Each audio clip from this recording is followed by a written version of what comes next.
Hi, this is John Atack, and Chris Shelton and I have got together yet again. I think this is the 26th time. I'm not really counting though. So great. This week we are going to talk about Scientology auditing, and this is Dianetics and Scientology auditing. There really isn't a whole lot of difference there. And we're going to talk about, I have recently been asked very point blank, hey, look, you guys bitch and moan and talk about and criticize Scientology up one side and down the other, and you talk about this and you talk about that. But you know what you don't talk about is the auditing. You know, it seems to me that the auditing really works. Seems to me the auditing produces results. Seems to me the auditing gets wins. Look at all these testimonials. Look at all these Scientologists talking about this stuff. So why is it, and we're going to try to answer this question in this podcast today, why is it that Scientology auditing is bad for you? And that's a very simple question with a lot of answer to it. And so I reached out to John and I said, hey, let's talk about this. And John said, yeah, absolutely, let's do it. So this is what we are doing today. And John, of course, has written extensively. And of course, I have produced video work and written about the bad elements of Scientology auditing, but today I think we're going to try to just focus on that one thing and kind of throw everything into the mix as to what is going on in an auditing session and why is it bad for you. And that's basically the umbrella idea here of today's talk. So I always lead with, by the way, John, one of the things I always try to lead with when I direct people in this direction is one of your papers is Never Believe a Hypnotist, where you compiled a whole bunch of quotes from Hubbard himself about the subject of hypnotism. And what's up with that paper? Well, it clearly shows that Hubbard knew exactly what he was doing, and that he knew that what he was doing was hypnosis. I mean, it was just it was back in the early 90s, and it struck me that as the Bridge publications had produced these books with these wonderful indices, so you could check words like suggestion and hypnosis. So I went through the research and discovery volumes, Dianetics, Science of Survival, the early books, and just typed up every reference I found, and then I printed it all out, cut it into little strips of paper, and put them into groups. And I think I ended up with 14 groups of material. And it was a turning point for me. I mean, I'd been out for 8 years or so. I stopped believing within a few months of leaving.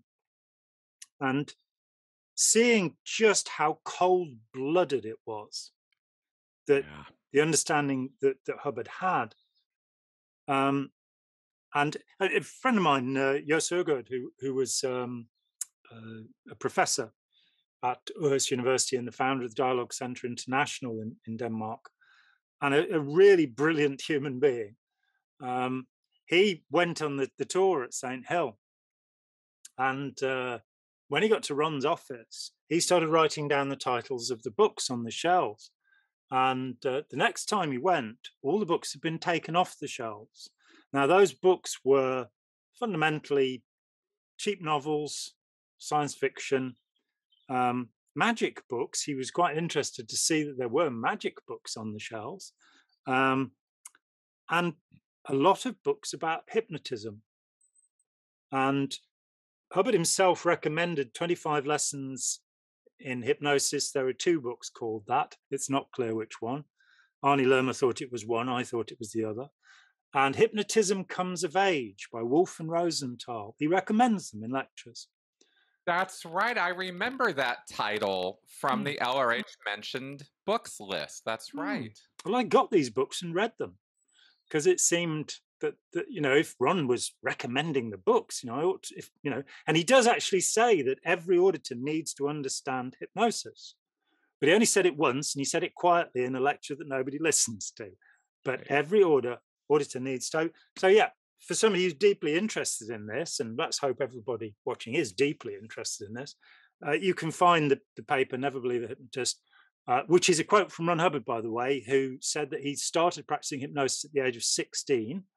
And when I contacted Don Rogers, who was there were 3 people with Hubbard when he wrote Dianetics, Dr. Joe Winter, Sarah, his second and bigamous wife, Sarah Hollister, Sarah Northrup, and Don Rogers. Don Rogers' appendix was in Dianetics, Modern Science of Mental Health right into the 80s, the mind schematic. So a piece he wrote was in Dianetics with his name on it even. And Jerry Armstrong put me in touch with him back in 84. And there's this guy saying, oh yeah, when he got the commission to write the book, he came to me and he said, well, we can't use deep trance hypnosis anymore. So all of the early work was done using deep trance hypnosis. I have absolutely no doubt about that. And if you go and look at the paper, you'll see Hubbard himself pretty much confessing that. And let's clarify, by early work, we're talking about the quote unquote research period of 1948, 1949, that time period? Yeah, everything until Artsepos, Hermitage House, which is a medical publisher, commissions Dianetics, Modern Science of Mental Health, which is round about January of 1950. Yep. And Hubbard basically says, we'll have to use a different method. And there was no doubt that he knew that the word reverie, which he uses in the book, indicates what hypnotists at the time called light trance. Yeah. It's very much the method used by the great Milton Erickson. I personally think that you can't counsel people without understanding altered states and hypnosis and how you come into command of a person by being in an authority position, which Hubbard also talked about. So, but after issuing Modern Science of Mental Health, Hubbard decided that the technique was dangerous and he cancelled it. In 1951, in the book Science of Survival, there's a specific statement. A Preclear, after he closes his eyes, will begin to flutter his eyelids. This is a symptom of the very lightest level of hypnotic trance. A simple test is to watch the person's eyeballs. You will find as he lies there that the eyeballs under the closed eyelids will hunt back and forth. You can see the bump of them on the eyelids and they will be wandering. The hunting indicates a hypnotic state. So that's Ron Hubbard saying that Dianetic reverie is a hypnotic state. In 1977, the technique was reintroduced, Book 1 auditing, and it stayed with us. So here you have this conflict that he is saying it's a hypnotic state. And there are serious problems with that idea. When I trace the technique back, the first use of Dianetics, what he called Dianetics, was actually by Josef Breuer. Breuer funded Freud. He was one of 2 people who kept giving him money because he couldn't earn a living. And he provided him with the first case, Anna von O. And Anna von O ended up in an asylum. She was signed in by Josef Breuer, who had used the Dianetic technique on her. And she was signed in as a morphine addict. And the person who prescribed her the morphine was Josef Breuer. So all of the stuff about how they got this breakthrough, that was what happened to their breakthrough case. She ended up in an asylum. She later studied analysis, became an analyst, and railed against Freud for a lifetime as a charlatan. But Freud visited the US before the First World War, and Worcester, Massachusetts, gave a series of lectures. Those lectures, one of them contains the Dianetic technique. The lecture's delivered when Hubbard's about 2 years old or something, when Hubbard's so it wasn't his technique.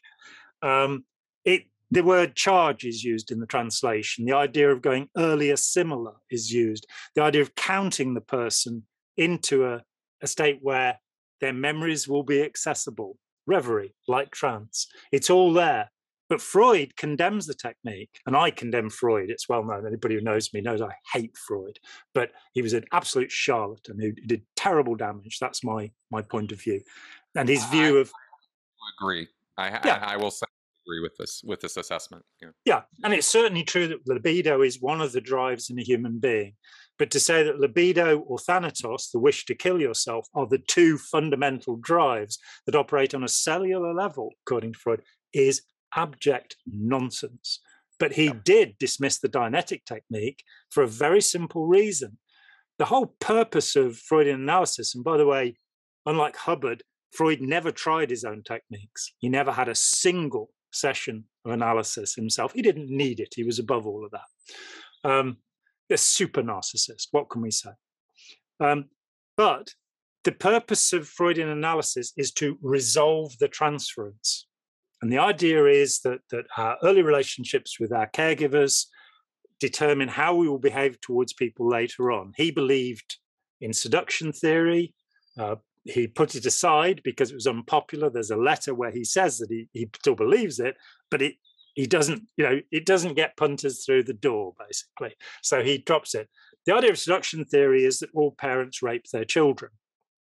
Freud believed this. Freud, in fact, didn't speak to his own father for 2 years because he was convinced that he must have fiddled with him when he was a kiddie. Oh my! So super weirdo.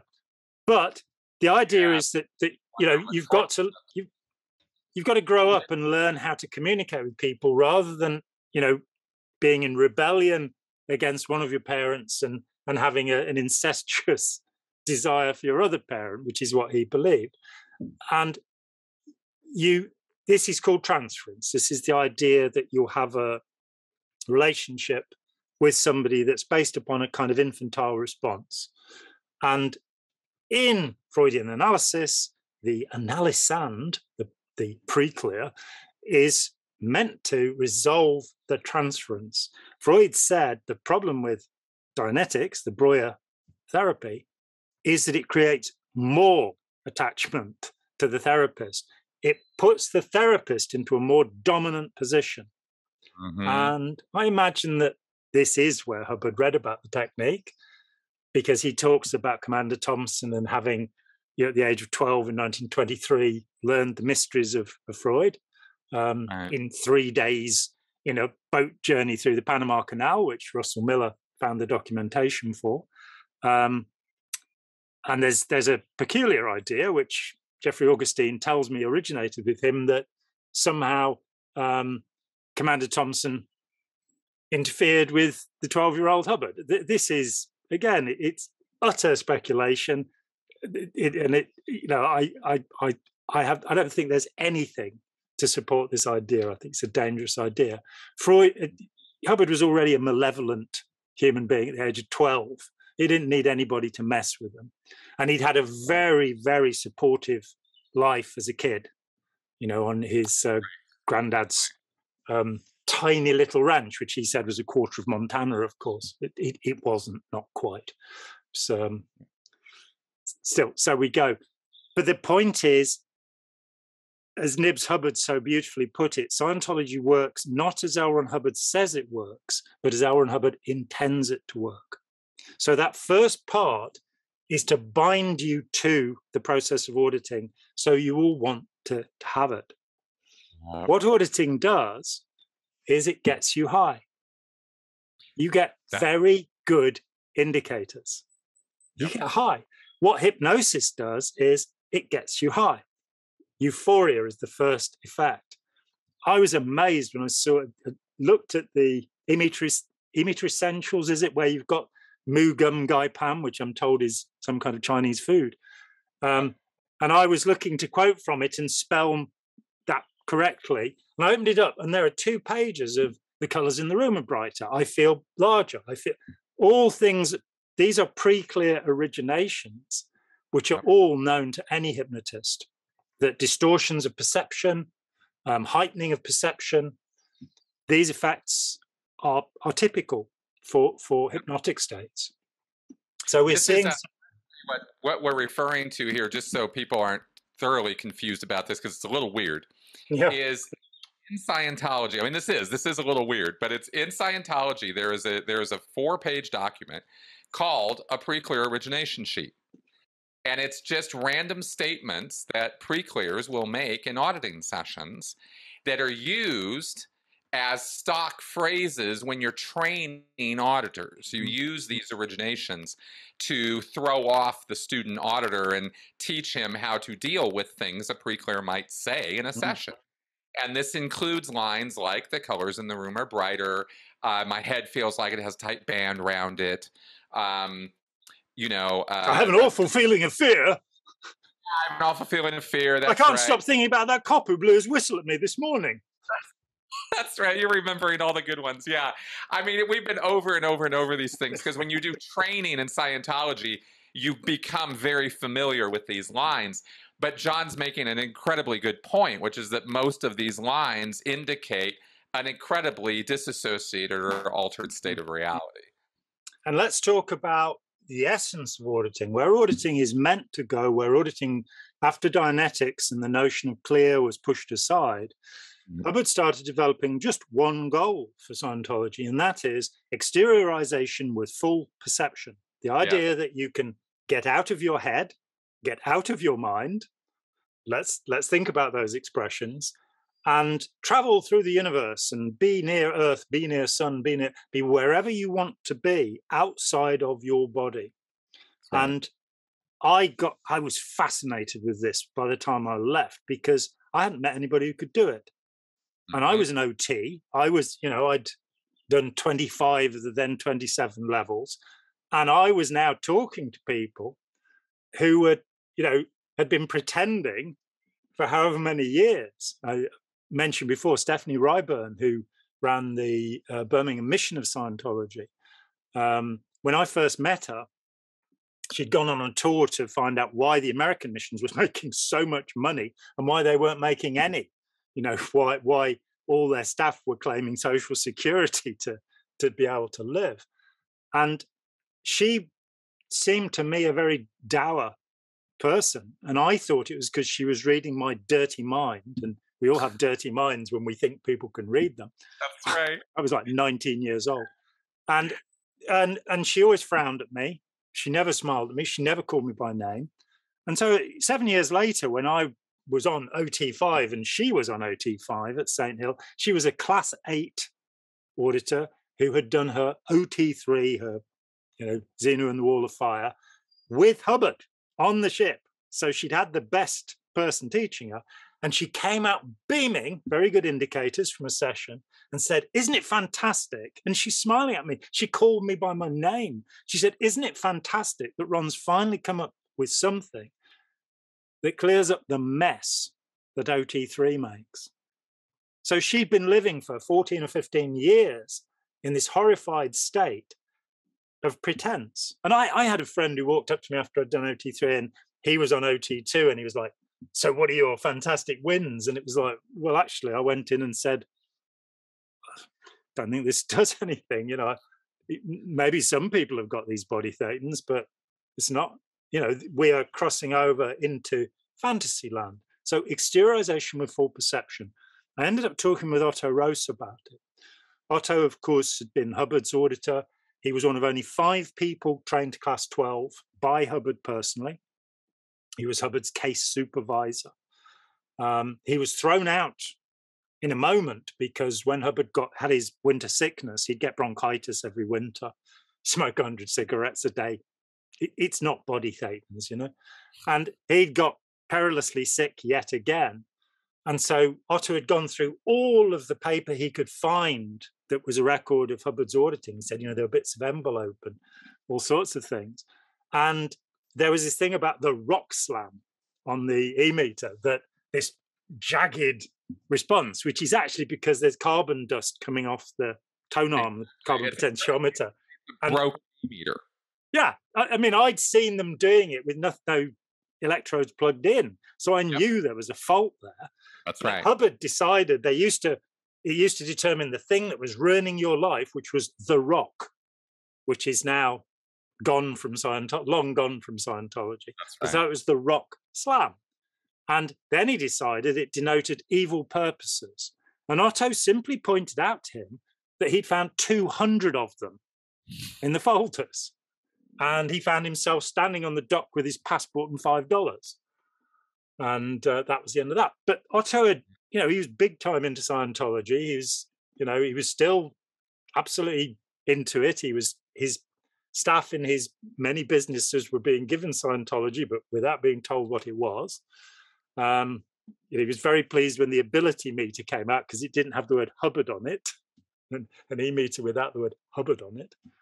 And so I talked with Otto about exteriorization, and he came up with a story that really fascinated me. Does Scientology work? Does it do what it claims to do? Does it produce people who can leave their bodies, travel around the universe, and cause wonderful magical effects, just like a Disney movie when you think about it, really? A rather bad Disney movie, probably. Is this possible? Well, there was one person who didn't think so, and that person was Mary Sue Hubbard. That's right. Formerly Mary Sue Whipp, L. Ron Hubbard's young wife, third wife. And she got in, Otto said that there was this terrible argument one day on the ship where she was screaming at Hubbard and calling him a charlatan. And it wasn't the first time it had happened. And so Hubbard stormed out and said, Otto, find all of the exteriorization processes and run them on Mary Sue. And after a few weeks, she gave up and said, I just can't stand this anymore. So then I found out after leaving that there's this condition that psychiatry talks about called depersonalization. And this is the idea that you're outside of your body. When I talk with, because I could ask Scientologists about their experiences, and I did, hundreds of them probably. And the experiences were relatively pathetic. I can change traffic lights. Yeah, really. They actually change on their own. I can move clouds. Yeah. Can you move this little bit of tinfoil on the table here? Because the cloud's like 2 tons and it's hanging in the sky there. You can't move the tinfoil that's like 2 foot away from you. Come on, guys. When I talk to people, they again and again and again, including Otto Rose, told me they'd had that feeling that they were outside their body, which is a psychiatric symptom. Then you have derealization. That's the one where the world around you seems to melt, the one you get when you do TR0 or mindfulness meditation or Zazen or what have you. Your brain gives you feedback because there's nothing coming in. So, the easiest way to experience is to sit in a completely dark room. And almost anybody, if your brain works properly, within 10 minutes, you'll start hearing things and thinking that things are moving. It's feedback in your own brain. Scientology creates these states, but it doesn't actually achieve any. There are no clears. There's nobody with psychic abilities I've met. I don't know how many OTs, but not one of them has even claimed to have any psychic abilities, and certainly not one of them has ever demonstrated them. Does auditing make you feel good? That seems to me to be the essential question. Yes, but staring at a wall can make you feel good too. Bouncing a ball can make you rocking backwards and forwards, playing a drum beat repetitively, Right. And did that make you enlightened? Did that make you capable to find the source of problems and make them vanish? Did it make you able to communicate with anybody on any subject as long as it hadn't been declared suppressive and you weren't talking about Scientology or your own case, your own problems or anything like that? It's an absolute nonsense. It makes people fanatical and fervent. And it gives them, just as cocaine does, it gives them that rush, that sense, which they won't have again. And it takes a certain withdrawal time to come away from it and say, maybe not. And the whole, it reframes the world, though. That's the thing that is incredible about Scientology. And that we don't really see in the same way. If somebody gets into Hinduism or become a Sufi or what have you, they do change their attitude towards the world, very definitely. And sometimes quite positively, and sometimes very negatively, like things like the New Kadampa tradition, where you worship a demon and hate the Dalai Lama. So you've got stuff going on there. Scientology completely takes people's minds over, so that, and you and I both had this experience, where you come to the stage where you go, I've got to reject all of this because I can't use it to examine itself. And with me, Exactly. it was the data series. That's right. Realizing that it didn't work. Well, it's an exercise in confirmation bias is what it is. Exactly. You know, and so it works beautifully if you already know. It just confirms what you already knew you knew, you know? And that's not helpful for critical thinking, you know, when you need to be challenged on things or you're actually trying to do an investigation. You know, there's 2 points here that I think really that this kind of boils down to if we're getting down to the brass tacks of what's wrong with auditing. Which is that you are given an interpretation of your perceptions and events that happen to you that is completely false. It's based upon false principles. So the framing. And never evaluate for the Preclear, right? Oh my God! Just read this 400-page book, and then we'll. Exactly. So there's this interpretation of phenomena. There's things that are going to happen to you, in other words. You sit down in a chair, you get told to do things, and it produces responses in your body and in your mind. That happens. What you're told to think about those experiences and how you're told to frame those experiences is given in language such as you are exteriorizing, you're out of your body, you are having an out-of-body experience, right? Or you are blowing charge. There is this concept in Scientology that you are walking around quite literally with an electric field around your body that is charged up by electrical charge that Hubbard claims is measurable. It's not. This is all bullshit, but this is what Hubbard says. And that these sheets of energy that surround you are actually your mental image pictures. And what you're doing in an auditing session is you are reducing, you're literally erasing that electrical charge so it's no longer carried around with you. And therefore, those traumatic events of your past will no longer have any influence on you. That's a very basic explanation for. They use many more words and give it to you in a lot more flowery language, but at the end of the day, that's basically what they're telling you is happening to you, and they tell you all that before you go into the auditing session. But you never evaluate for the Preclear. Exactly, right? Then they have this rule, don't evaluate for the Preclear, right? They break every one of their rules. They really do. But this framing, this interpretation is powerful stuff, which is why I'm harping on it, because you don't go into, just to compare and contrast here for a moment, it's not that psychology and psychiatry have it all figured out. Far from it. But you would never go into a therapy session of any kind being told what's going to happen to you is A, B, C, and D. And then you now have all these expectations of you're going to go into this counseling session and A, B, C, and D better happen because that's what you're told. That's what you're told is going to happen. You'll remember your birth. You'll remember your lives on other planets. You'll remember Xenu and all of his body thetans. Exactly. And so that explanation, that interpretation of events is really important because it's the setup. Yeah, it's the frame into which you will be poured. Exactly. And then, quite simply, this is so simple, it's almost painful. You are put into as we just went over in detail, right? This is all hypnotism.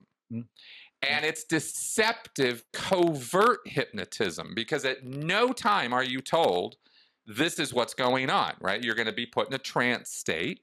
And in this altered state of consciousness, we are going to develop memories in you that may or may not have ever actually happened to you, especially past life stuff.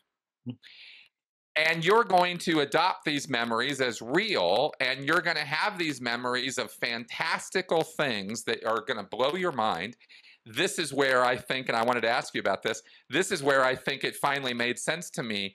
guided imagination, right? You're guiding this person's imagination to develop these pictures as though they're Polaroid pictures in your head, and framing all of this against this idea that this is all this charged up stuff, so that when you have this kind of awakening from the trance state, which eventually, of course, you're going to wake up from. About 3 days later, usually. Yep. That's your but in the session too, right? Yeah. In the session, you have this snap out point. Yeah. Okay. That's the point where, and the best word for it, you've all really nailed it with this, right? Is euphoria. You have a euphoria. They get you, as you just said, you get high. Very good indicators. Yeah, the brain, and here's the point, is that the brain chemistry is pretty much exactly the same as when you are getting high, falling in love, having a deep emotional experience. Dopamine, serotonin, endorphins, and oxytocin. Yeah. And so the magic, quote unquote, of auditing is we're going to tell you, we're going to set you up to tell you all about what's about to happen to you. And then all we have to do is create a euphoric experience in your mind.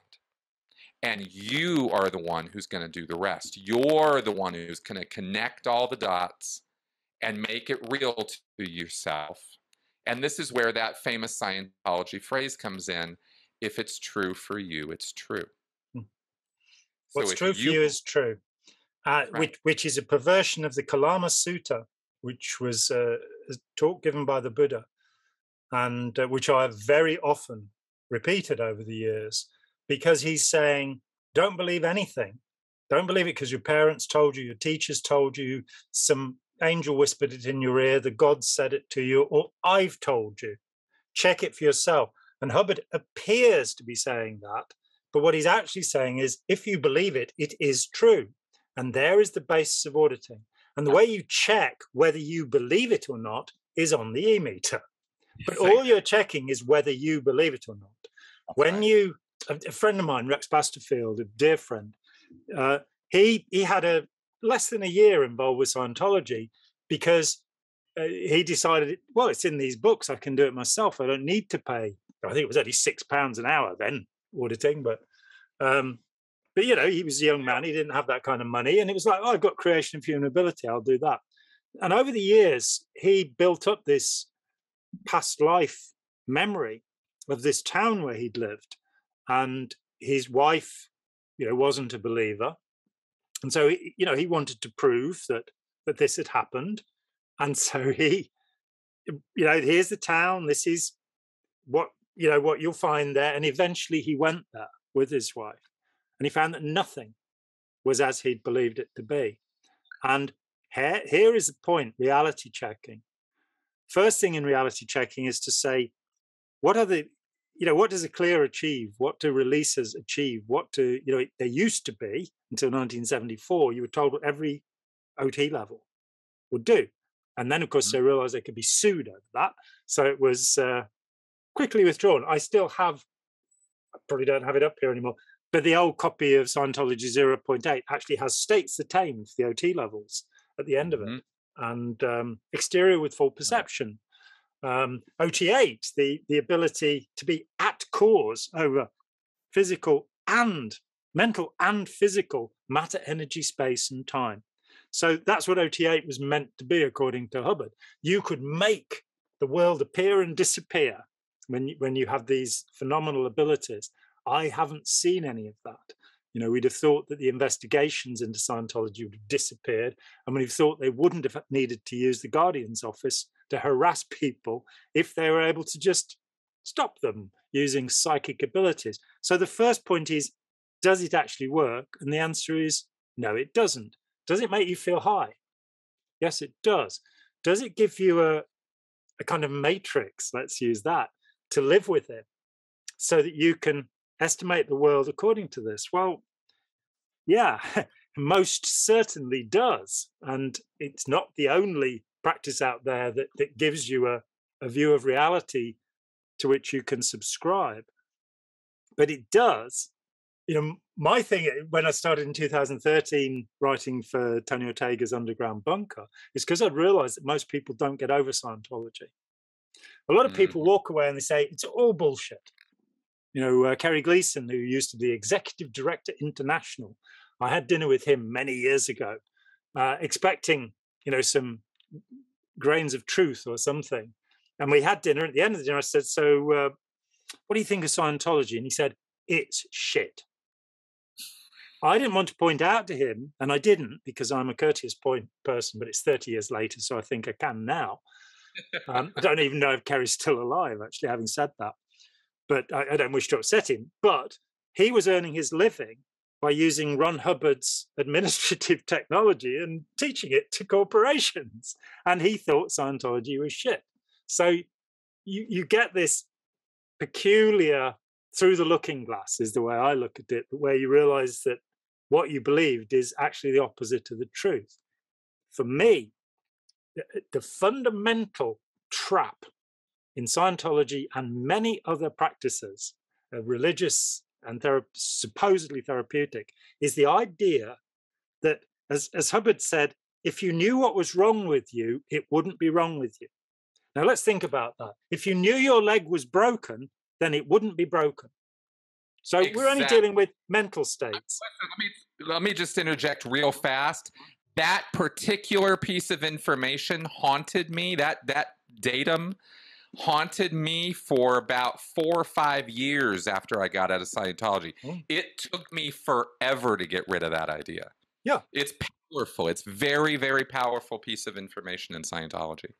And it's something you'll find with Freud, Jung, Adler, and many other therapy systems have this idea. I mean, recovered memory, the satanic panic, this idea that if you have certain symptoms, then inductively, they must have been caused by you being abused as a child. We will therefore spend a couple of years digging and digging and digging and digging until you can generate. And the problem here is very simple. Memory and imagination play on the same screen in the mind. Yep. So if you're verifying something by using the e-meter, and the e-meter is absolutely dodgy, it's just an absolute nonsense. It does not work. Right. It only tells you what you believe. And you already know what you believe.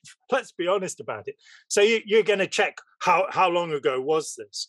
And this gets very wild when you start looking at something like OT3, which is 75 million years ago. I am confident that Hubbard in 1966, when he started writing this down, had just read about the meteor that killed the dinosaurs off. And initially, some people were saying, oh, it was probably about 75 million years ago. We now date it 10 million years more recently. And if you have the wrong date... That's where he came up. Yeah, and of course, he also, of course, gives you the Canary Islands and Hawaii, which didn't exist until 9 million years ago. Let's get geological about this. Oh, every single physical landmark characteristic, including the North Star, 75 million years ago, were completely different. And I mean, Hubbard it is the most nonsensical. When you fact check OT3, none of it pans out. Yeah, and my dear friend Peter Ford, there's a paper that he wrote in the 80s where he did exactly that. He was studying geology at the time, and he did a degree at the Open University, a science degree.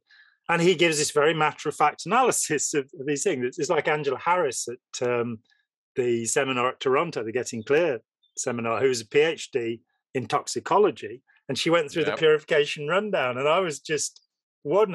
absolutely, no rancor, but, it's nonsense. It doesn't make sense. There is no science behind it, and they didn't bother to put any science behind it.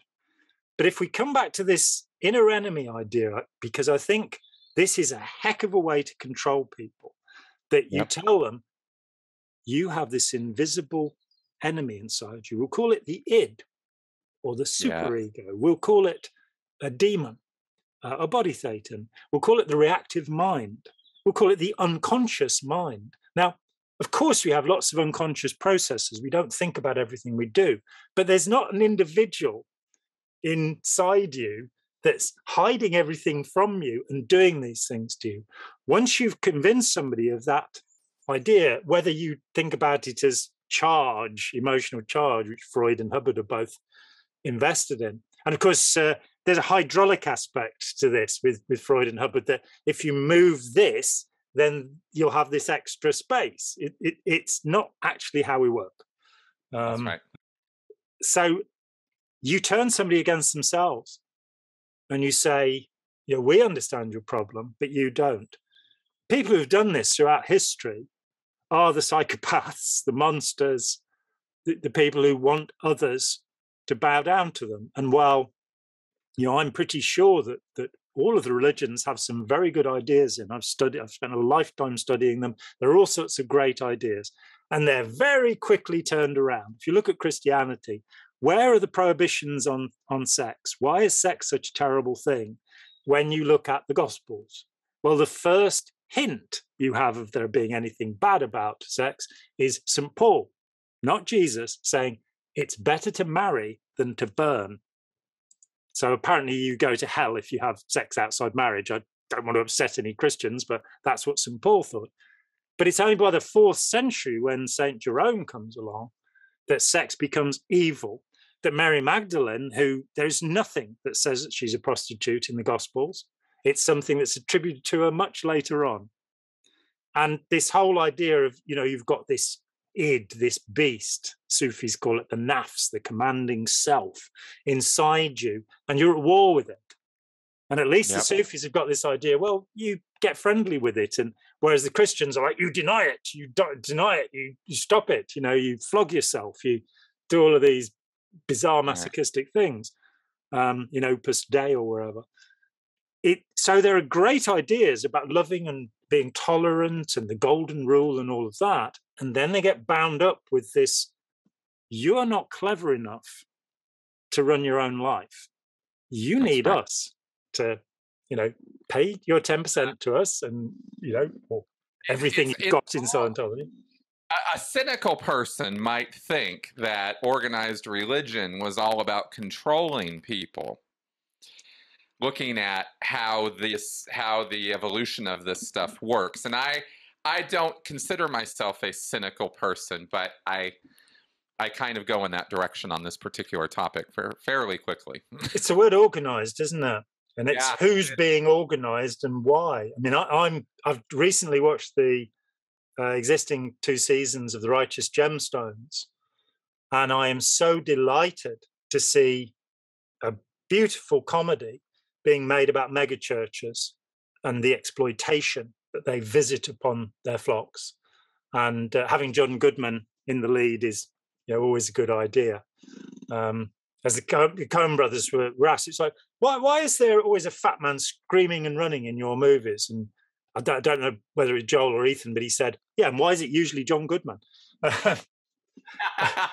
Just one of those things, you know. But so it's the organizing. It's that great and beautiful ideas about how we could create a wonderful civilization without insanity, war, or crime keep popping up, and then they keep being used to create war, insanity, or crime, you know.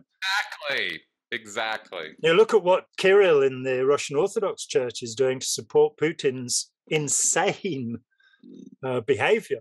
But he's got the support of only one of the patriarchs. None of the other patriarchs all of them, every one of them, the one in Jerusalem, the Greek patriarch, the Ukrainian patriarch, the Polish patriarch, all of them have said this is wrong. But Kirill is going, no, it's okay if Vladimir wants to do it. And so you know the point where the Pope was blessing guns in the First World War, the Archbishop of Canterbury was blessing guns, and I'm sure the German ministers were blessing them too. Where you're going, I think you may have completely lost the plot. This point, you know, the Prince of Peace, remember that, you know? Turn the other cheek, all that kind of thing. Yeah, exactly. Even 7 and 70 times 7. That's how often you've got to turn the other cheek before. But after that, You can Right. throw hand grenades at people, apparently, but you've got to turn your cheek 7 and 70 times 7. Right. On the point of what auditing is, Yeah. that Hubbard had, again, I'm coming back to Never Believe a Hypnotist. You actually, if you've got the time, you can go to my channel and watch me reading it. And people have, thousands of people who are too lazy to read have come to my channel to see me. We got far more people looking at me reading it. And maybe it's just because I have such a gorgeous voice, but I don't think so. It's the voice, John. Yeah, it's your melodic. It's the melody. Yes, it's the ASMR aspect of my voice. That's it. Yeah. That's So it. here we are. This is Ron Hubbard. And in order to get people to sit very alertly and do exactly what he says, he has another trick. He gives them examinations, star rate checkouts.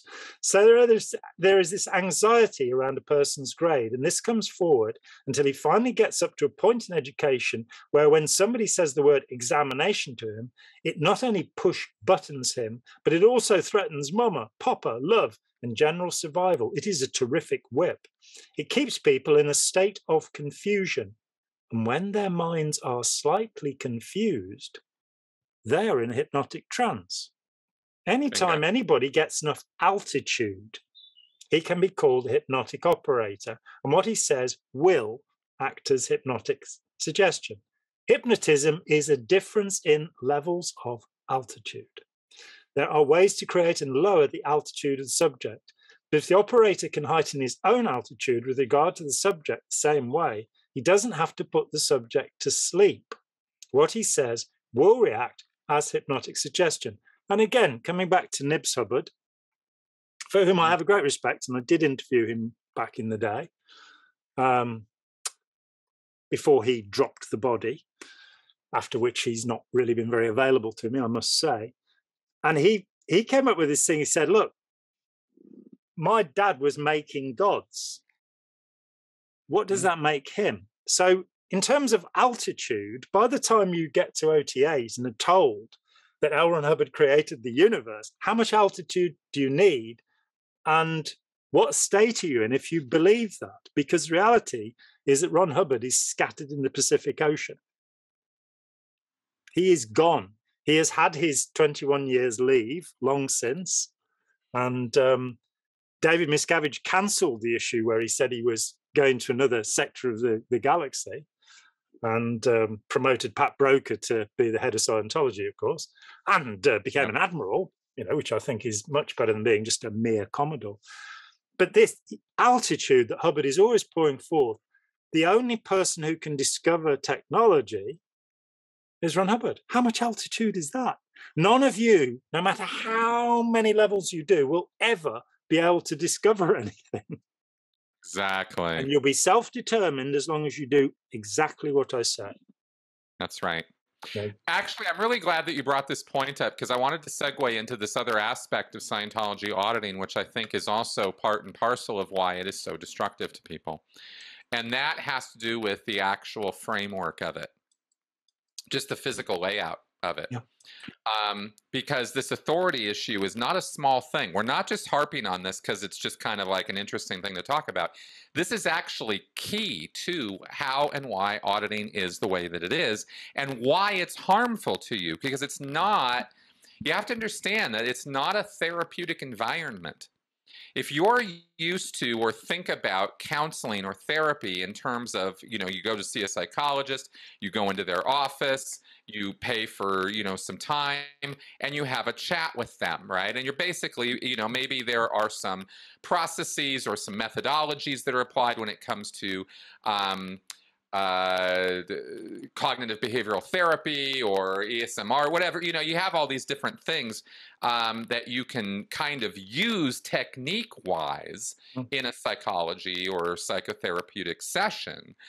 But that kind of idea is where these two things start diverging very wildly, auditing and therapy, because in an auditing session in Scientology, you aren't just invited into a room to have a chat, you are put into a locked room. And the auditor, the physical setup of every single Scientology session, even the ones that don't use an e-meter, is this way. The door is behind the auditor. You, as the Preclear, are sitting up on a desk or on a table in front of the auditor. If you want to leave that room, you got to go through the auditor. And the auditors in Scientology receive hours, tens of hours, hundreds of hours, really, of training in how to keep you in that room against your will, if need be, because the dominating rule, one of the dominating rules in Scientology auditing, is what turns it on will turn it off. And one of the other guiding principles in all of Scientology auditing is get the PC through it. And what those two statements are interpreted to mean is you're in that room, and when the process begins, whatever technique or process they're using, and there's thousands of them in Scientology, but whatever one is being used, once that process is begun, you aren't done until the auditor says you're done, and until the e-meter says you are done. What you have to say about it is the least important part of what's going on in that auditing room.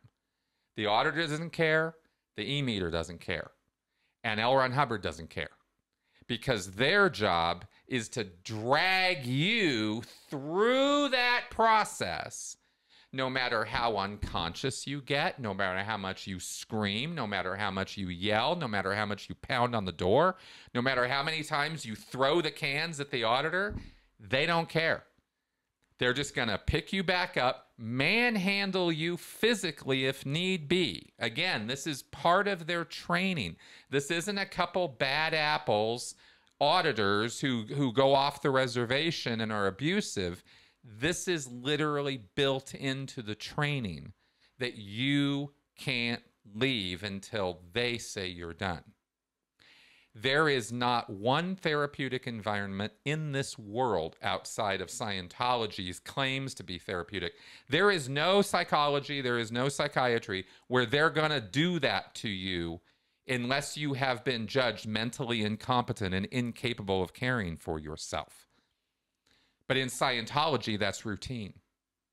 Everybody's treated that way. And that, all by itself, just those rules and framework I've laid out, create a coercive environment where therapy is all but impossible. So there is that added benefit to all of this too, is the framework of it. So anyway, I don't know if you wanted to comment on that, but that's very much part of this too. The purpose of auditing is to bring about compliance, intellectual Bingo. and emotional compliance with the rules. And one of the things that fascinated me a few years after I left, and you use the expression guided imagination, which I picked from the Oxford Handbook of Hypnosis, and we talked about it ages ago, because everybody knows what hypnosis is, don't they? Not really. Whereas if you talk about guided imagination, which is a full and complete definition of hypnosis, just in itself, the penny drops. Your imagination is being guided. You are, having past life memories, remembering birth, what have you, things that nobody can check. That's right. Oh, actually, they can check them. When you have a past life memory of living in China, surely you'll now be able to speak Cantonese. But you can't. When you lived in, you were at the Battle of Agincourt in 1415, which is where, by the way, this gesture comes from, because the French used to cut the bowman's fingers off. And so the English bowman would say, I still got my fingers. It's come to mean something quite rude since then. But if you were at the Battle of Agincourt, you'd know that, wouldn't you? But Scientologists provide absolutely no evidence. If you look at the book, Have You Lived Before This Life? And notice, if you look to the first edition, the sessions that Cyril Vosper was involved in, and his name has curiously dropped down the memory hole since he wrote The Mind Benders. But one of the things that really got me was, in other systems, you have somebody who probably is using altitude, who probably is inducing some kind of compliant state in people. It's something you have to really watch for. It's why I say all psychotherapists need to understand hypnotic processes, because Right. it's great having people do what you want, but that's not really the purpose of therapy. It's getting them to do what they want. It's getting them to the point where they can do that. In Scientology, not only does the Preclear or pre-OT, the analysand, go into a compliant state where the imagination can be guided, but so does the auditor. And the key to this, that hypnosis comes about through fixation, repetition, and mimicry. I've used these for a long time. That if you, davening, when Hebrew scholars are doing something, they do this. So they'll do it in madrasas too, and it induces a state. Playing drums, playing a fixed rhythm, you can see it. Moroccan drummers, they'll go into these far out states. Staring at a wall, sitting in silence, you induce a state where the imagination starts to rise up and imaginary events start to occur. Fixed eye contact. I never got that. I learned to do it, and I viewed it as a form of meditation. It's called tratak in traditional Hindu texts, where one person sits facing another. The Tibetans practice it too. I was told, in fact, by somebody in the Office of Special Affairs that they would get round to stopping all of these squirrels from using these Scientology techniques that they'd been using for a couple of thousand years. Right. Terrible people. Fixation, repetition, and mimicry is these underline just about every auditing process there is: fixation, repetition, mimicry. It's how advertising works, through repetition and creating fixation. But the eye thing, when I came away from Scientology, it was like, I've got to stop staring at people. And I don't care if they want to call it confronting people, because that doesn't sound confronting somebody in an auditing session. Right, I'm confronting you now. That doesn't sound right. It's, Freud used to sit behind people, it's said, because he was very frightened of eye contact. But, oh, poor man. He changed his name, his birth certificate says Sigismund, not Sigmund. And he decided it was, I hate to say this, he decided it was too Jewish. He changed from Sigismund to Sigmund. And later on, he would complain about having been persecuted because he was Jewish, which I don't think really happened. I think Vienna had a Jewish intellectual culture that was very powerful. But by staring at somebody, you actually induce an altered state in yourself. It took me 6 months after I left to stop doing it. Yes. So realizing that this is taught to the police and the military the world over, and it's called the predator stare. It's a way of facing somebody down and dominating them. If you watch big cats, it's what they do. They look at a creature and it goes, oh, and freezes. Rabbit in the headlights. Those headlights are the lion's eyes.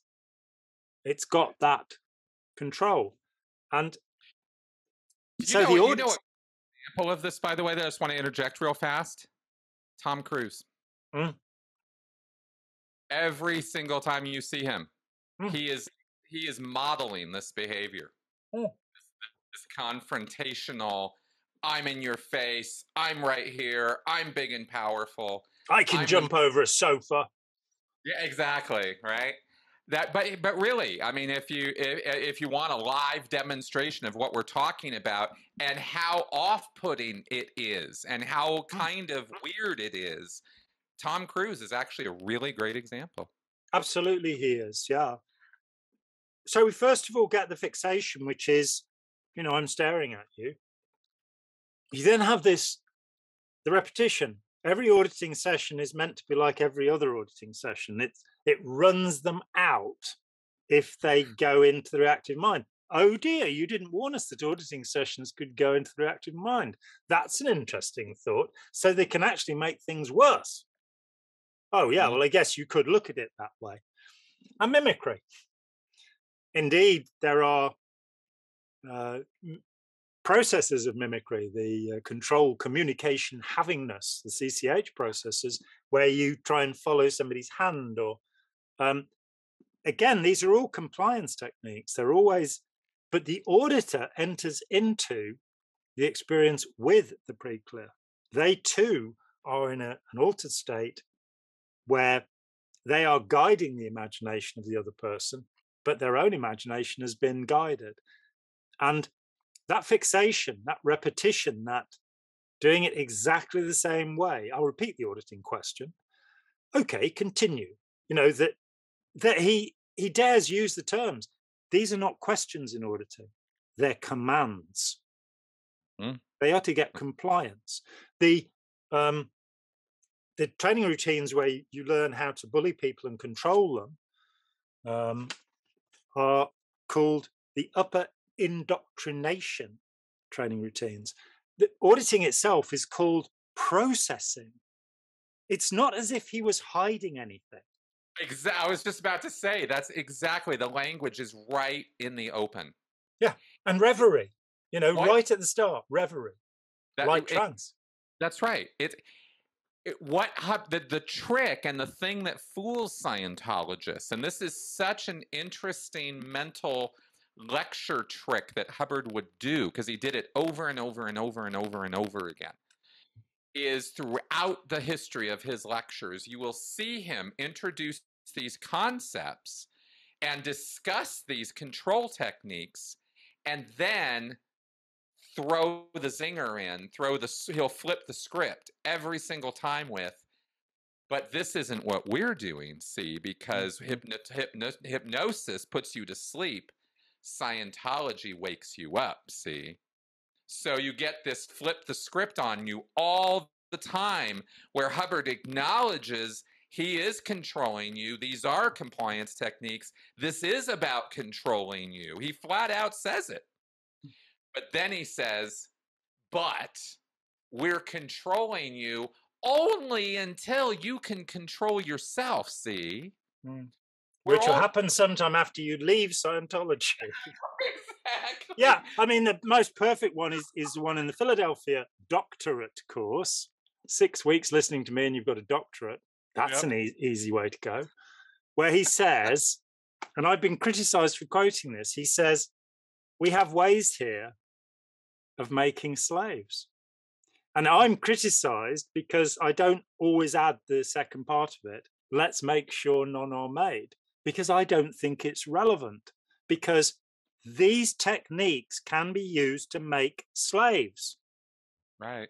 And what are we looking at when we look at the Sea Org? Slaves. Exactly. That's right. In terms, I'm on this exaggeration. Yeah. Just it's modern slavery, it's human trafficking that's happening there. And it's despicable that no government will take them on because they're scared of, they think Scientology is this big, powerful thing. And it's got billions of dollars, that's true. And when building prices go down, it won't have. But, you know, don't put all your eggs in one basket, you fool. But it's only got 25,000 members. So how dangerous is it, you know, in real terms? But they did. They scared the living daylights out of enough bureaucrats and politicians. And, you know, we know this background program where Hubbard was collecting dirt on people so he could use it. You know, again, this contradiction, the double bind, which is written into Scientology, it's one of the reasons it works.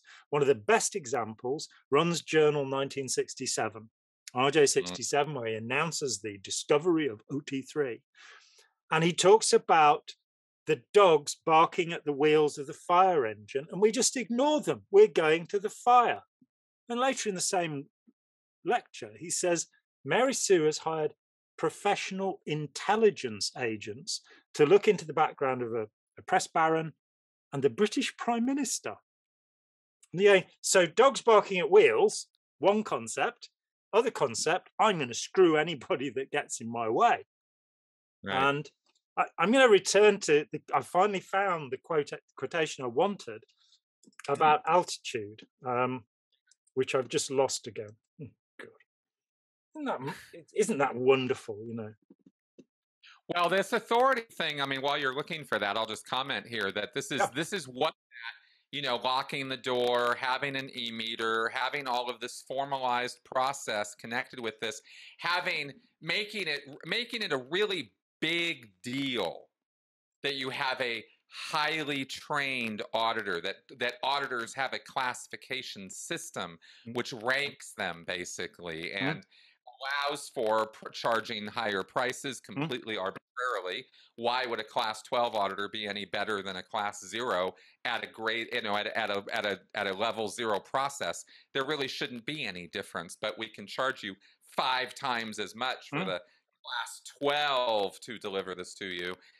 This kind of thing. There's this altitude authority thing is really so built into the structure of Scientology. And the reason I'm going to harp on it while you're with this quote is because it becomes so there and so pronounced that you forget about it. You stop seeing it. You stop thinking about it that way. But what we need to point this out, because it's actually intrinsic in the entire relationship between the auditor and the Preclear in every single auditing session, that the auditor has altitude and authority over the Preclear. And that is, again, not a therapeutic relationship. No. So. No, it's very much, I've, as you know, I've done a number of shows with Karen de la Carrière, and there are only 50 people trained to class 12. They stopped training them. I don't know why. And she was one of those. Now, they do have them. They can do it again. They did have. Oh, I'm pleased. But they do it very differently. They actually redid the check sheets, so you don't have to do. You can go from a level 5 auditor.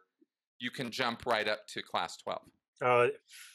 Squirrels, all of them. They squirreled it, basically. Miscavige took out the briefing course, took out class 8. You don't have to have that stuff in order to do class 12.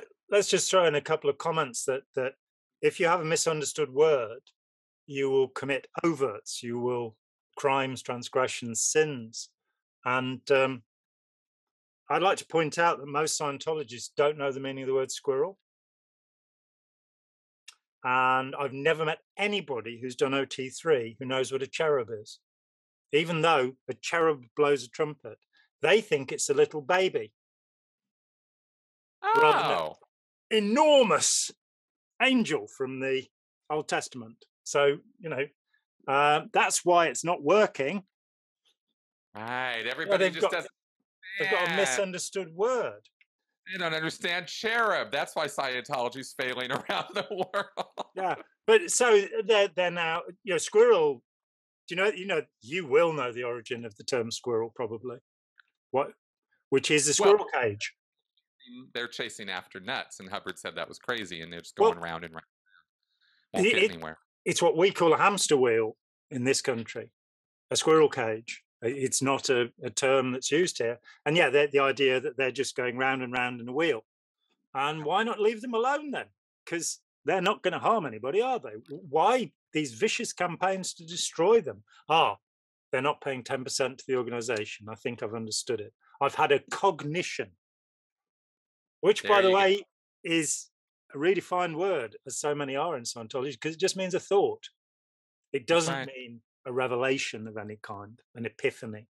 But as he explained in Propaganda by Redefinition of Words, you can control people by changing the meanings of words. So George Orwell explained that in the appendix to 1984, rather better than Hubbard, I think. But so the altitude quote, and I think he quotes from Orwell. Yeah, he's aware of Orwell, and I think anybody who gets into the cult game picks up the loaded language component really quickly. It seems to be one of the things that they all glom onto very quickly. Yeah, and to redefine the world, they create a complex language, and the commonplace is people coming to study. The altitude there is you're going, well, this sounds like gibberish, but that's because I am not developed enough to understand it. And the truth is, yes, you are developed enough to understand it. It is gibberish. Hubbard said this: in altitude teaching, somebody is a great authority. He is probably teaching some subject that is far more complex than it should be. He has become defensive down through the years, and this is a sort of protective coating that he puts up along with the idea that the subject will always be a little better known by him than by anybody else, and that there Exactly. are things to know in this subject which he really wouldn't let anybody else in on. This is altitude instruction, and as we have seen elsewhere, this is hypnosis. It's a hypnotic relationship where you're never going to actually get out of this particular squirrel cage, which is Scientology. You're going to be chasing your tail as an auditing junkie, as somebody who's trying to get this experience again. And the experience functions this way, as far as I can tell. You get high in auditing, and within 3 days, you're not high anymore. Mm-hmm. It does happen sometimes. I met a guy quite early on who was all bandaged because he'd walked through a plate glass door, and he was grinning because he said, I was exterior. You're going, it wasn't very useful, was it? Not exactly. Wow. And so that dissociation from your physical self. I mean, leaving Scientology for me, one of the great moments was going, oh, I don't have to hate having a body. I can be a self, which is a complete union of mind, body, and spirit. And I can like myself. I'm not going to go as far as loving myself because that's a bit narcissistic. But it's okay to feel all right about myself. And isn't it great having this meat body, rather than having a doll body, which sounds rather freaky, really. Sounds a bit perverted to me. But, sex robots. Isn't it great having this thing that I can feel the temperature around me and I can eat food, which is grand, and have sex, which is pretty nice too. That this peculiar revulsion, this wanting to get out of the body. Why? To go where? How I'm allowed to perceive and experience things. I have eyes, and they don't have little gold discs in front of them, as L. Ron Hubbard said. It is incredible, isn't it, when you go back into all of the nonsense the man spoke, and you Oh my God. so Oh he's God. a greater authority. He's a Ugh. greater authority than anybody else. He knows things that nobody else knows. And the subject, let me throw something out real fast. I wanted to see what you thought of this, because it's exactly on point here, which is, isn't it interesting that when you try to break down the cosmology, the mythology, a lot of the ideas that Hubbard would throw out over the years, whether it was space opera or technique or methods or why the mind works the way it does or whatever, you are constantly frustrated in Scientology by the fact that all of the roads never really lead to a satisfying conclusion. They're all half roads. They're all cul-de-sacs. They leave you hanging. You never do find out who the hell is the fourth invader force. Why are they so pissed at the fifth invader force? Why did the fifth invader force have big hands? Right, yeah, they got these great big claws. Okay. And they live on Mars and Venus. Oh, come on, guys. On Venus? Yeah, the temperature's 400 degrees.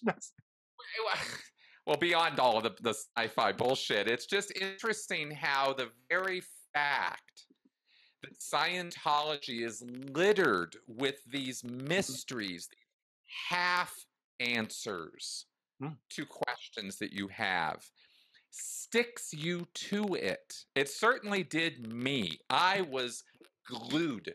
Hubbard nailed it when he came up with the concept, and I'm sure he didn't come up with it, but when he talks about the concept of a mystery sandwich, right? This glue that sticks you to this unanswered question, this unresolved issue. Here's half the data, but I'm not going to give you the full story. And you keep thinking if you're a dedicated, loyal group member, well, the answer must be around here somewhere, and I just need to stick to it, and I'll eventually get it. Mm. And you don't realize that the subject matter that you're involved in is Swiss cheese. It's so full of holes, you're never going to fill in those blanks. Mm. But I just wanted to point out, just kind of mechanically, Scientology is littered with these half answers, and it really does kind of stick you to it. And it's the first thing, you know, when you write stories, and I've written novels over the years and all sorts of things, the first thing you learn is that you've got to tempt the person. There's a great play called The Winslow Boy by Terence Rattigan. And this boy runs on stage and he's got an envelope in his hand, and you're already there. What's in the envelope? That's right. That's And right. Hubbard was a storyteller. He was a fairly good storyteller. Stephen King has said that fear is possibly the best story ever written. But I'm not, you know, apart from his book on writing, which I think is brilliant, and the movies like Dolores Claiborne and what have you, I'm not a big fan of Stephen King's writing, you know, because it scares me, you know. So his opinion about Ron Hubbard, you know, Mitt Romney said Battlefield Earth was the best book he'd ever read. And you're going, have you read any other books? Right, exactly. Try Dostoevsky sometime. But yeah, you're being told a story all the time. When I came to write what is now Let's Sell These People a Piece of Blue Sky, which, let's face it, anybody who's been in Scientology ought to read.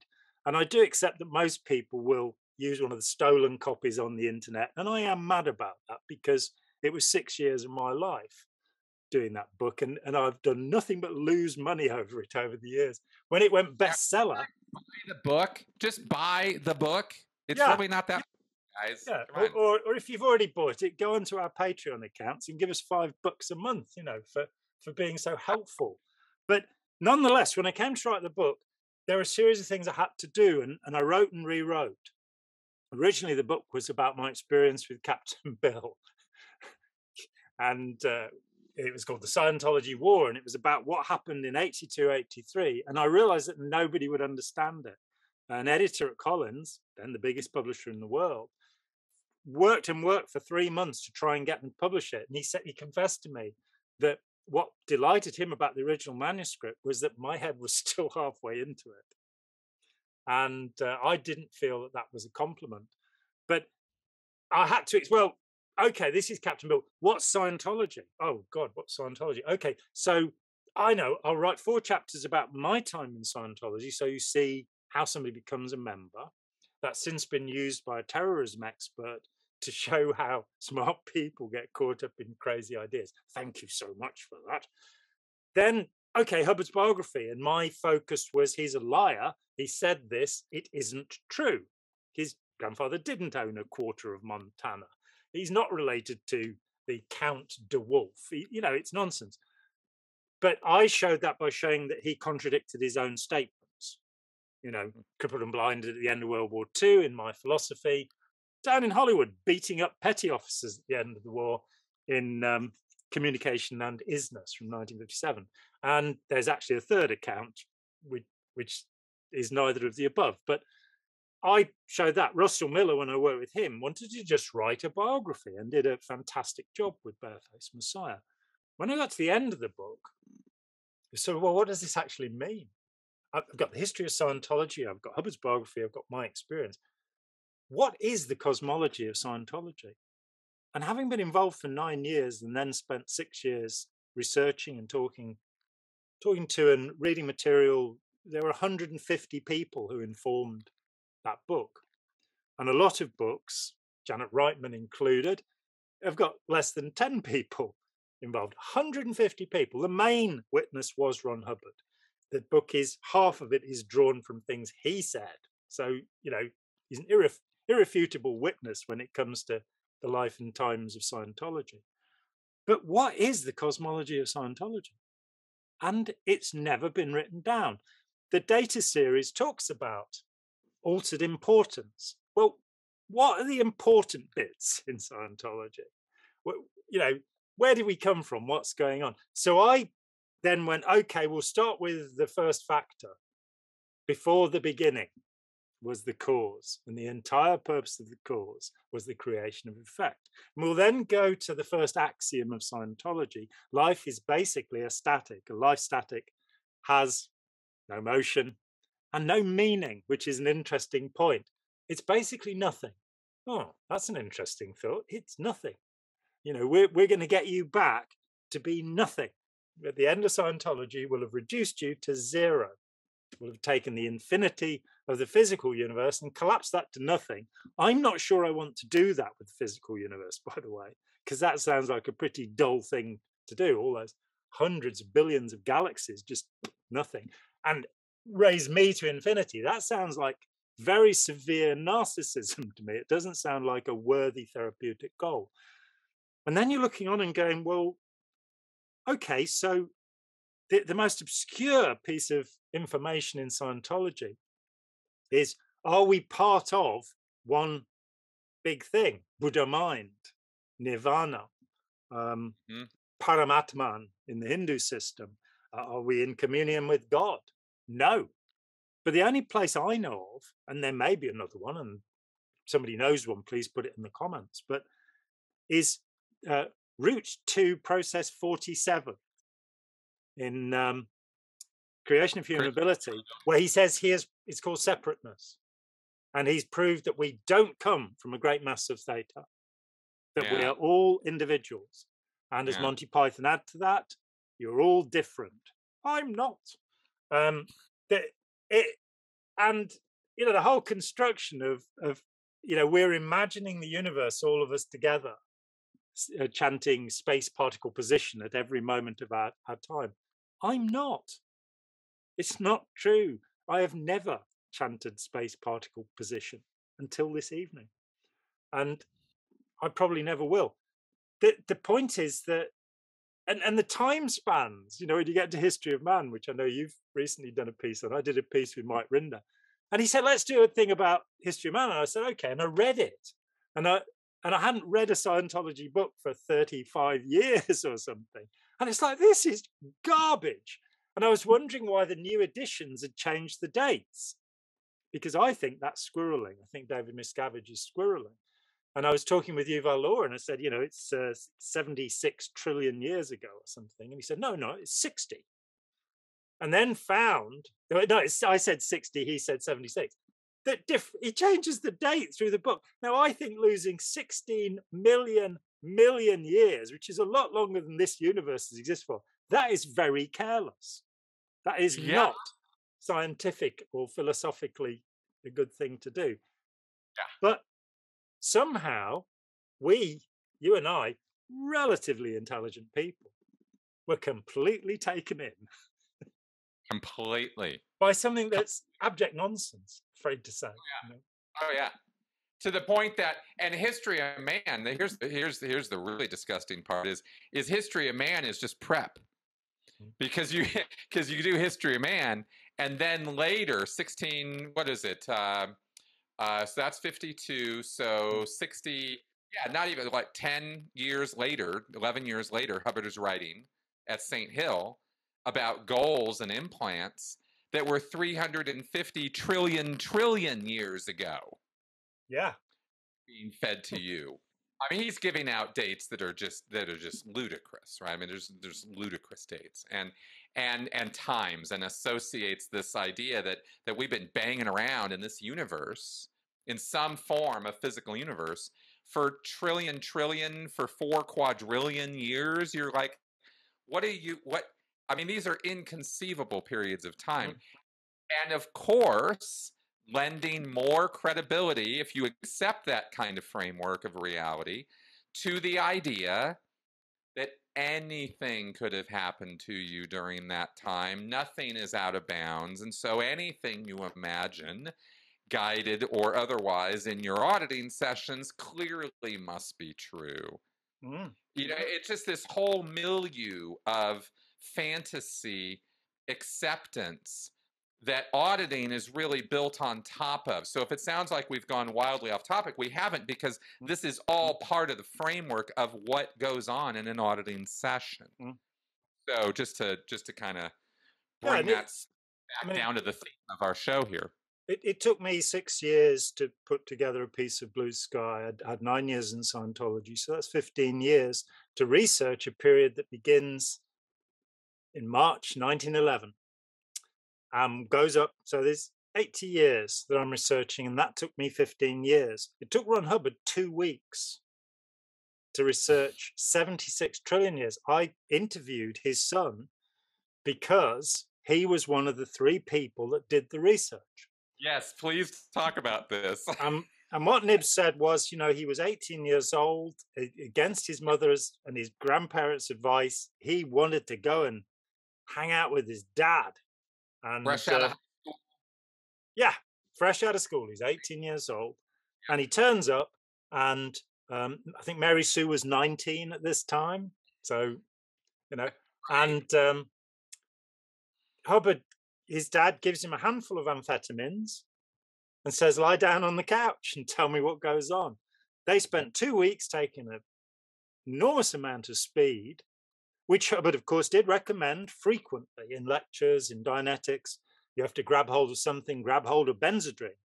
Hitler and Hubbard were both very keen on speed. So is Johnny Cash, so some good people have been too. But, the one that Hitler took was called Pervitin. He used to take it alongside cocaine, and there are people out there who think he was a great man. He wasn't. He was only 5'9". There's 2 weeks of research for 76 trillion years. I mean, that is some heck of a drug experience that those people have. They needed the speed, see? They needed to cram it all in.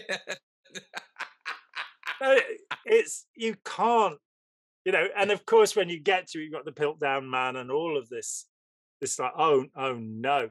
And there you've got a fundamental concept of auditing, which is, if you can imagine it, it's true. That's right. That's right. And that's not a reliable principle. At the moment, Vladimir Putin imagines that Vladimir Zelensky, who is Jewish, is a Nazi. And Russian troops have tortured people to try and get them to where are the Nazis? Show us the Nazis. It's like, oh, talk about a group delusion. Oh my God. And we have the same thing in Scientology. There's a simple point which comes down to critical thinking, which Thulas Pear and Thulas' grandson in Straight and Crooked Thinking, one of the great books that everybody should read. And that is a very simple point. If you get emotional when discussing something, you are not thinking critically. You are thinking emotional.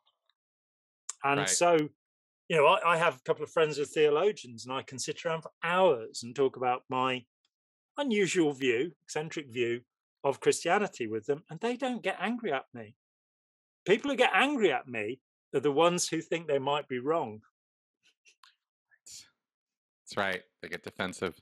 And so we have the suppressive person who we can't talk to because, hey, they're more powerful than Scientologists. That's exactly. the truth of it, Well, exactly. That, and more double binds, more contradictions. It's rife throughout the whole thing, and it's very funny to me that people can be made aware of these things and still think that there's something really legit and credible to the. Didn't you have any wins, Chris? Didn't you have any wins? Right. Exactly. Loads of them. But so what? I have them every day. Exactly. You can have a win eating a Twinkie. I try to point this out to people. It's like that is not proof. The fact that you had a positive experience at something, and this is not just Scientology auditing, this is across the boards. The fact you had a positive experience doesn't, at the end of the day, mean anything. It really doesn't. I'm sorry to burst everybody's bubble, but it really is not proof of anything other than you had a good experience. You had an experience that you have now judged as good, as positive, as constructive, as something you wanted to experience. Great. Wonderful. That's awesome. But don't think that proves anything, because it doesn't. And that's. And I have to say that before I got into Scientology, I'm a happy sort of soul, but I think that always has on the other side of it a certain melancholy when you look at the reality of the world. But as a teenager, and that state where you are much more prone to infatuation than you will be later on when you become cynical like us, But I was blown away by, I was reading Lao Tzu, I was reading Zen, I was reading all these things that were just so exciting and interesting. And after a year in Scientology, so I was 19 when I got in, after a year, I realized that although I was still a cheerful person, I was used as, if you wanted a floating needle in the course room, you just had John sit down and there it would be always. I liked people, that was my nature. And a year in, I realized that the revelation, the epiphany, had actually slowed down since I got in Scientology. Yeah. And it continued to slow down until eventually, by the time I left, I was really very confused. I'd done OT3, and then Andy Nolches suggested that I quickied my auditing. I took the same amount of time as anybody else. It's such an excuse. Why is it the fault of the person that had it done to them rather than the fault of the organization that did it and took the money for it? Well, according to OSA, John, I'm an overt product of the RPF because of the 3 years and 3 months that I spent doing 1,000 hours of FPRD clearly wasn't done right because look at me. So that's a false purpose rundown for finding your 1,000 hours of finding your false purposes. Oh no, I in the whole time I was in Scientology, 100 maybe 200 hours of auditing in 9 years. I was quick. I got things very quickly and moved ahead. But after OT3, everything had changed until getting onto the OT levels. I mean, OT2 was pretty weird too, actually. Goals, problems, masses. But yeah, okay, it's a preludium to 3. And then you read the OT3 pack and go, oh no.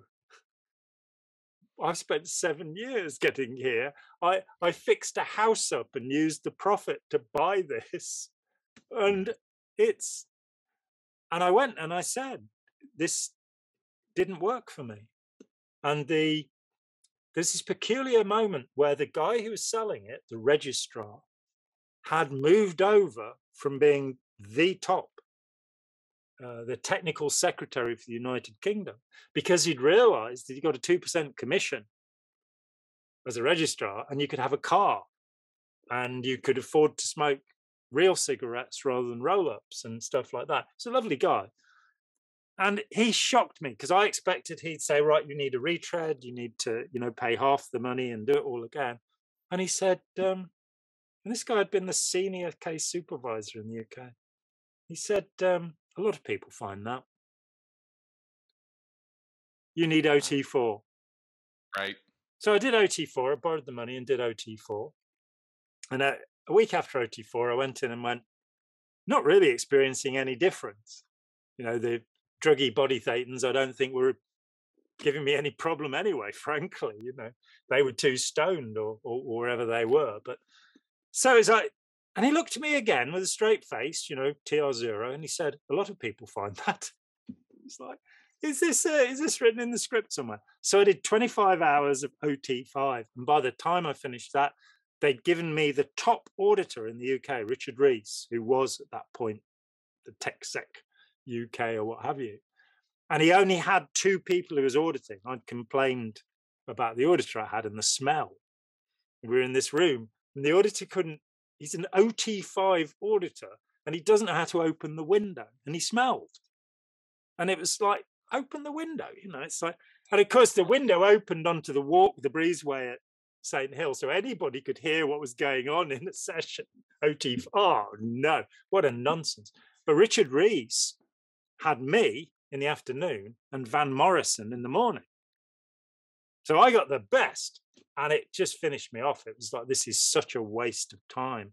And I hung around for about a year after that, still believing that it was my fault. Yeah, which is, of course, the basis of all cult manipulation. You didn't do it properly. That's why you're not exterior with full perception. That's why you can't solve any problem. That's why you can't communicate freely with everyone, any source, because you falsely attested. Exactly. Like, Scientology doesn't work, see. It's that you didn't do it right. Let me give you an example of something. When I left and I started talking to people who were, thinking that maybe they didn't want to belong to the mother cult anymore, I sat down with a delightful woman who sadly is no longer with us. But she became a great friend. It was the first time I met her. I sat down with her and I gave her my spiel about what was wrong with Scientology. And she looked very confused. I thought she's going to throw me out. And never met her before, turned up at her house, actually to talk to her husband who wasn't in. And she looked at me and she said, "Does that mean I don't have to do it anymore?" I said, "Yeah, could be." She said for 15 years, she'd been trying to complete the communication course, the first course. And the reason she couldn't complete it was because, unlike all the rest of us, she was honest. And when it said that you do a training routine to a major, stable win, she said, "How will I know it's stable?" 15 years. Damn. Well, I know it's stable. And it isn't stable. Well, of course not. None of it is. And it can make people very unstable. And I mean, I did end up talking, I gave a talk at Haywards Heath Mental Hospital, and they asked me to. That was my excuse. And I thought, a couple of people will turn up. I knew they'd just had a case because that's why they wanted to talk to me. They had a German guy who had gone, excuse me, batshit crazy. In fact, not batshit, his own shit, which he was smearing over the walls. And I was astonished because I still had that thing, these psychiatrists, you got to watch them, they don't really care about people. I also knew they work very long hours, nurses and so 14 staff turned up to this talk because they'd had so many OT3s and they really wanted to try and understand it. And so I said, well, don't give them antipsychotics, let them calm down and just talk nicely to them every now and then. And it's an acute psychosis. People usually cycle down in psychosis anyway. It's schizophrenia, what have you.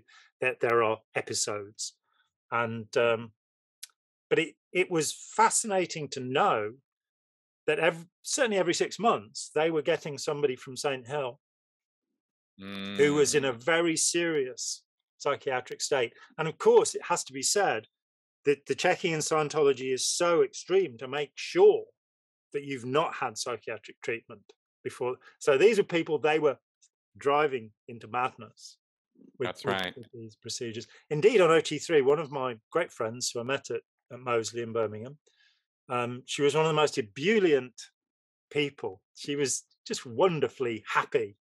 And she'd attested to Clear and all of this. She was the reason many of us carried on in Scientology there. And I know my friend Rex, who I mentioned before, that she was just delightful. And I met her, I hadn't seen her for 4 years. And I met her down in East Grinstead. And she was as if made of stone. She was just solid and unhappy. And a couple of years later, on leaving Scientology, she was able to talk about it. And what had happened was very simple. She had gone to do OT3 and she could not find any little demons, any body thetans. And she had just been crushed by the weight of criticism that there was something wrong with her. So again, when a sane person, H.G. Wells in the Country of the Blind, the one-eyed man is king. Right. And in his story, H.G. Wells points out, no, in the country of the blind, the one-eyed man will be destroyed. And she was such an example of Scientology doing that. If you don't comply with our beliefs, which we have not bothered in any way to prove as factual. We've got a man who claims to be a nuclear physicist, though, of course, in a lecture in September 1950, Introduction to Dianetics, he explains that he failed the course in atomic and molecular physics. He never took a course in nuclear physics, which is a quite different thing from atomic physics, but he failed the course in atomic physics. And he's standing up saying, I'm a scientist who's taken the teachings of the East and, I studied with gurus in the East. No, you didn't. You Exactly. in China once went to a Lama temple and said the monks sounded like bullfrogs, and that's all there is in the writings of L. Ron Hubbard about gurus. They claim to have studied with them in India, China, Tibet, and Mongolia. 3 countries he'd never visited, and China, where he went on 2 holidays as a kid. Exactly. But everything is altitude. Everything is I did this and I did that. It's not true, and he didn't develop any supernatural powers. He certainly, in terms of his communication skills, he was banned from this country. Well, exactly, and others. Hmm. I mean, he just got routinely. I mean, just literally kicked out of Rhodesia. And that's a story that's worth telling, which most people don't know, because he came away from Rhodesia saying that he'd proved that an OT could not function on his own. Yes. That you had to have a group. And it was a lie. I interviewed the man who was with him in Rhodesia, Morley Glazier. And Morley Glazier, get this, got caught stealing government documents on Hubbard's behest, at Hubbard's behest, and was sent to jail for it. That's how he was thrown out of Rhodesia. And he'd always have somebody else to do the criminal act. Yeah. Okay. Well, isn't that interesting? Yeah. Isn't that interesting? And it goes back. The first one I found was a man called James Elliott, who in 1952 stole the mailing lists of Don Purcell's organization in Wichita. And That's right. I've got letterhead from Hubbard with James Elliott, business manager, on it. And I've got 31 group mailings that Hubbard sent out to that mailing list, in which he attacked Purcell, who was desperately trying to save him. You know, Right. just this paranoid. Oh, he was the worst. Paranoid. He was the worst. I mean, he bankrupted it twice. He got a bailout, and then he screwed that guy over. Hubbard could not see. I think where we're harping on this stuff or talking about this stuff is because there's this weird idea out there that, well, it's not weird, but there is this idea out there, especially you see this amongst some of the independent Scientologists, where we're going to separate the man from his work, right? And we're going to show how, Hubbard was an asshole and a bastard and all of this, but his work is so genius. And you have to look at the nature of why Hubbard was a bastard. Why was Hubbard, why did people get out of his orbit within a year of meeting him?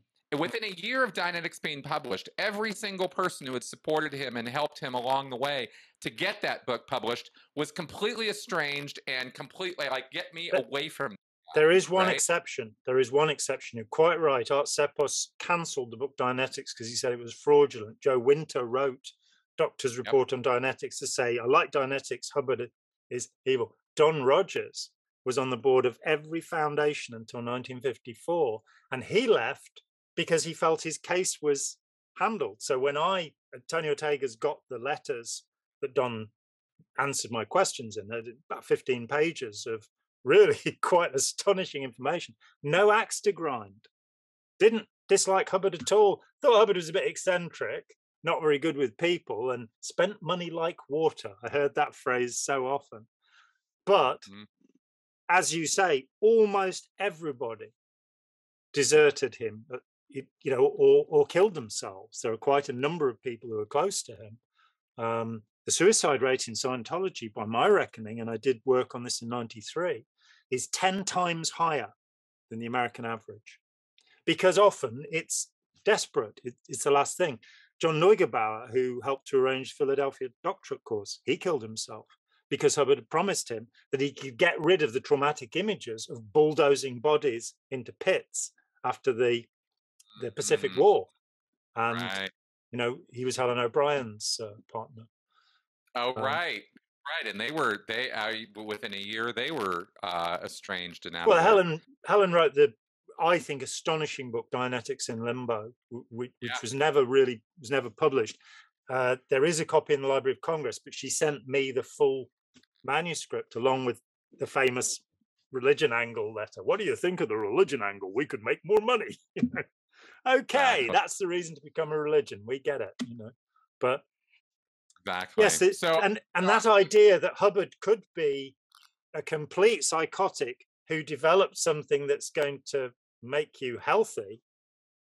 I the publishers, when Blue Sky was originally published in 1990, their editor insisted that I remove one of the chapters, and maybe it's time to publish that chapter now, because I argued, having gone all the way through the book, that it didn't matter what Hubbard was like. What mattered was, did Scientology work? yeah, And I used Freud as an example to say, you know, he's a terribly damaged human being, and maybe there is a problem here. If you're a physicist, then it doesn't matter if you're a serial killer. right. You can check the work. The problem is, if you're devising a therapy system and you are classifiably, in Freud's case and in Hubbard's, a malignant narcissist with Yeah. paranoid tendencies and megalomania, then you're probably not the person to follow in terms of finding out how to become a whole human being. Exactly.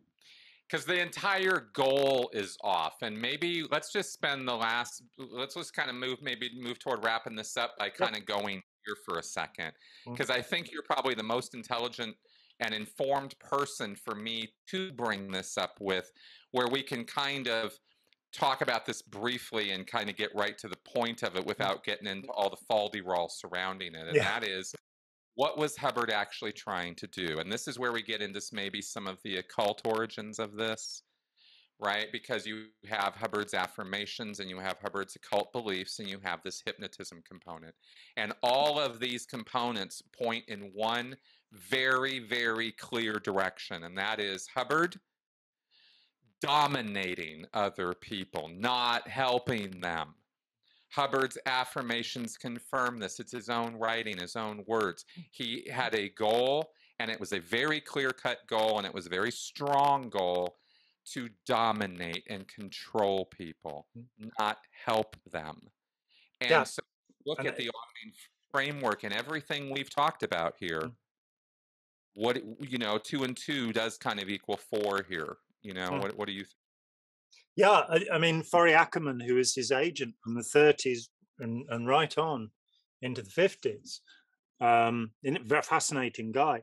He shared the correspondence, shared with me the correspondence he'd had with Hubbard over the years.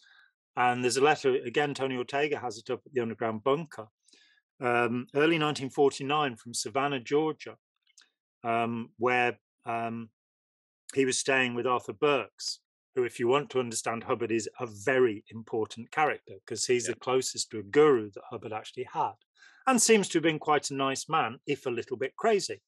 And he was a major in the Marines, and Hubbard went and stayed with him. And while staying there, Burks mentions it in his autobiography, Monitors, and talks about Hubbard seeing the little its, which are the invisible spirits. It's the first time we get a mention of it. And Burks was aware of them but couldn't see them, whereas Hubbard had them jumping between his fingers and this kind of stuff. But there's a letter, I think January 49, where Hubbard says to Forry Ackerman, his agent, I've got this incredible idea for a book. I can hypnotize women and rape them without them knowing. Not, I'm going to clear the world, but I've got these tricks now. And so the 1938 letter, the Skipper letter, where he writes to his first wife, an actual genuine marriage there, and says his only goal is to smash his name into history.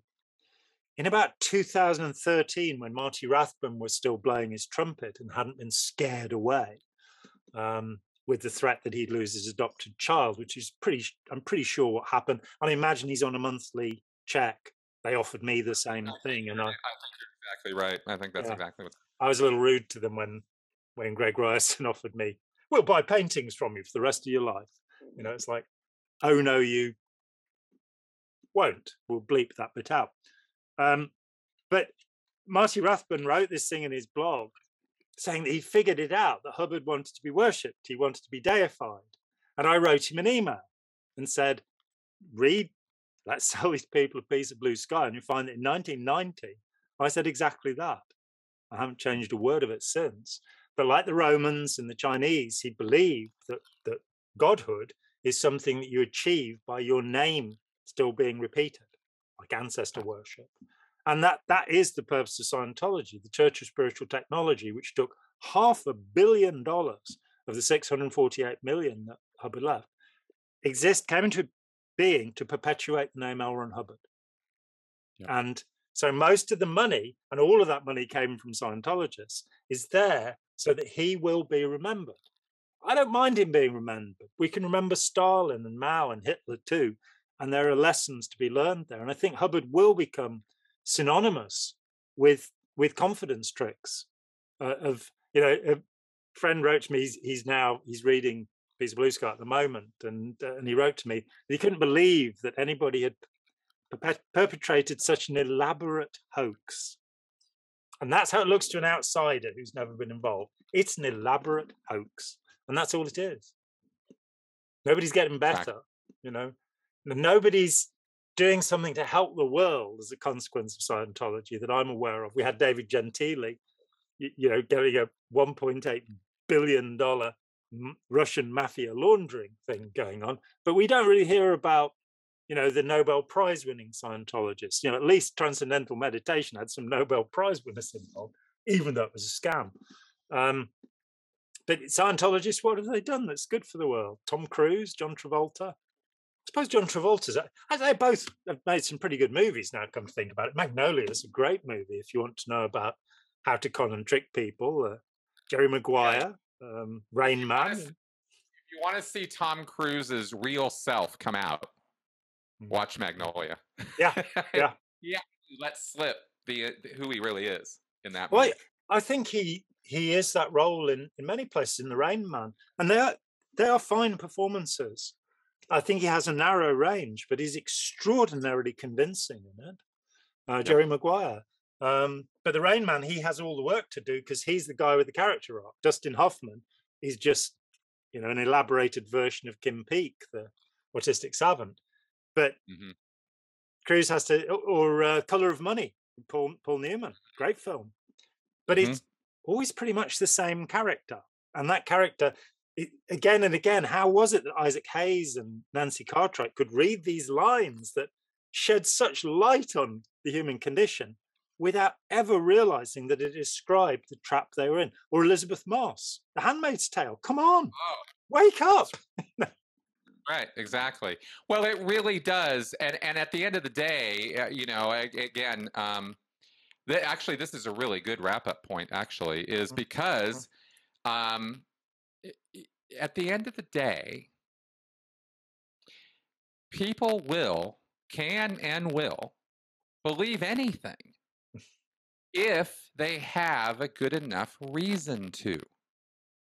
And usually that reason, when it comes to this kind of belief, this kind of idea, is emotion-based. It's based in that euphoria. It's based in those feelings. My feelings can't be lying to me.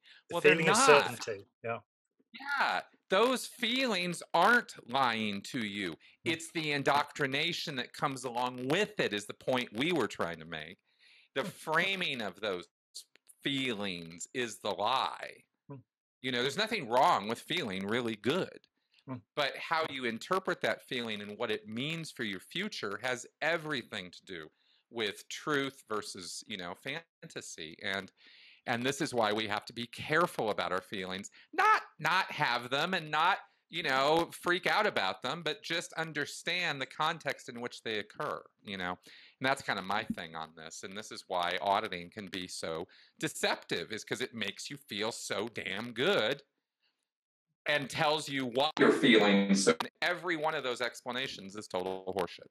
So, yeah, I mean, so the wrap-up quotation would be Voltaire. People who believe absurdities will commit atrocities. And that is the problem, that when somebody feels certain this must be true, why is it true? Well, because I believe it's true.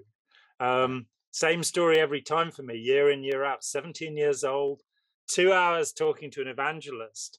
He was an English school teacher. He'd stopped me on the street to tell me about Jesus, and I had a friendly conversation with him for 2 hours. questioning certain ideas. You know what I'm like. I'm difficult. And I just happened to have reread the Gospels, not as a believer. And so I was able to flummox him. And after 2 hours, he literally backed away from me. I don't know if he was frightened I'd jump on his back and bash his head in. It was a lovely sunny day. I didn't feel I'd been perfectly polite, but he was frightened for some reason. He looked at me and he said, I don't understand the Bible, but I know it's all true. And I meet that in every Scientologist I meet. You offer me the evidence, you offer me the proof, not that you feel sure. That's not good enough. Like Right. the woman who told me that when I said, look, he wasn't a war hero. I've read his war records. He wasn't a war hero. And she said, yes, he was. And I said, well, how do you know? She said, I was there with him. And I should at that point have said, name the vessels you were on with him. Yes. 10 years later, she was in the newspapers saying how dreadful Scientology was. So the message got through in the end, but there we go. Well, John, I want to thank you for partnering with me on this, collaborating on this. It's been great. One. Yeah, this is fun. And I hope everybody out there, I mean, like as we do, we go here and we go there, but literally almost everything we said here is directly related to or connected dots to, this business of why is Scientology auditing not good for you? Mm. And I don't think we have weak arguments here. I think these are all, very, very much the facts of the matter. Mm. And if you don't want to believe it, great, don't believe it, but realize that we are talking facts. Mm. And the facts are, this stuff is bad for you. It's not just not good for you, it's actively bad for you. And this is why you see me, specifically, get a little riled up or upset around the topic of independent Scientology is because I'm upset that people get out of this authoritarian group and continue to basically self-abuse with processes. It upsets me. It makes me like, I wish they wouldn't do that. It's not a personal thing. It's not some grudge match I have. It's just I'm upset that these people continue to hurt themselves. And all the reasons we've laid out here are the reasons why I believe that is true. So that's what I wanted to say on this. And thank you, John, for helping me explain all this. Steve Hassan's made a very good point. He made it when I first met him in 1989. How would you know if you were under mind control? How could you be aware of that? And that's the stopping point where you have to go, I need to consider evidence. It's one thing I have these feelings of certainty, these feelings of knowing something, but what's the actual evidence? I felt high, I felt good, I felt part of a group, I felt I was doing something to save humanity. And it is very difficult to go from, one day I'm clearing the planet or this sector of the galaxy through to have I got enough money to buy potatoes at the supermarket? But reality strikes. And I think the final point I'd like to make is I am so much happier now than I ever was when I was a Scientologist. I am so much more calm and at ease, so much more able to think. And the first year after I left I was blissed out by this thought that I no longer had to comply to L. Ron Hubbard's thinking. I could think for myself for the first time in 10 years. I could think for myself. And that thinking has led me to and I was harassed for 16 years and went through dreadful things. My health collapsed. I had all sorts of things which were a direct consequence of very serious harassment on a daily basis, being sued. I don't know how many times. Imagine that, getting to the point where you don't know how many court cases have been brought against you. It was awful. But now I'm a happy bunny. And that's got nothing to do with Scientology or any needing fixing or anything like that. Nearly 67 years old. And it's okay. You can let go of this stuff. Jerry Armstrong said to me when I first met him in 1984, he said, the tone level of the Sea Organization is fear. That's emotionally what's actually happening there. And I think he might have been wrong. I think it might be blame, shame, and regret. Who knows? But I wish them all well. Having lived it for 17 years, I readily agree with that statement. Yeah. Tell you what, the crazy thing about it is that it's reframed. So you don't think about it that way. Yeah. You don't think that you're in fear, even though your body is having fear responses. Yeah. And when you start reframing reality to yourself in such strong terms, it messes with you. It really does take a while to undo that stuff. So, yeah, big time. I helped to intervene with a 20-year SEAL member many years ago, and she said that she'd gone on a leave of absence, something that very rarely happened for her. She worked directly for David Miscavige, and slept 2 hours a night. 2 hours a night. 5 hours was a good night's sleep. Just how destructive can you be? And she went home to look after her mum because her mum had had a hip replacement. And she said she went into the supermarket. This was an environment that's completely foreign to her. And she felt such pity for all of the people walking around who didn't know that they were Thetans. Yeah. Then she went back to the base, got abused a bit more, and went, I can't do this anymore. And the reason I was involved was because she wanted to say goodbye to her husband, who came down with Ken Hoden to Oakland. And I had to sit in a room with Ken Hoden. I was a fighter pilot. I was a fighter pilot.